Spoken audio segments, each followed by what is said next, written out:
ശ്രീകൃഷ്ണൻ പറയുന്നു, സമത്വം യോഗ ഉച്ചതേ. സുഖദുഃഖങ്ങളിലും വിജയപരാജയങ്ങളിലും പ്രശംസയിലും അപമാനത്തിലും ആർക്കാണോ ഒരു വ്യത്യാസവും തോന്നാത്തത് അവനാണ് യഥാർത്ഥ യോഗി. ഇങ്ങനെയാകുന്നത് അസാധ്യമല്ല. ഇത് പരിശീലനത്തിലൂടെയും സ്മരണയിലൂടെയും സേവനത്തിലൂടെയും സാധ്യമാണ്. നിങ്ങളുടെ ജീവിതത്തിൽ ഒരു ചെറിയ തുടക്കം കുറിക്കുക. എല്ലാ ദിവസവും രാവിലെ കുറച്ചുനേരം മൗനമായിരുന്നു മനസ്സിനെ കേൾക്കുക. എല്ലാ ദിവസവും വൈകുന്നേരം ഭഗവാന് നന്ദി പറയുക.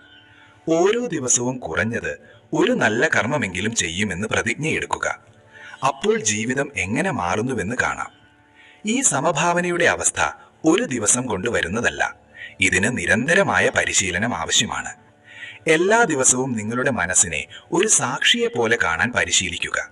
ദുഃഖം വരുമ്പോൾ മനസ്സ് എങ്ങനെ പ്രതികരിക്കുന്നുവെന്ന് കാണുക. സുഖം വരുമ്പോൾ മനസ്സ് എങ്ങനെ അഹങ്കരിക്കുന്നുവെന്ന്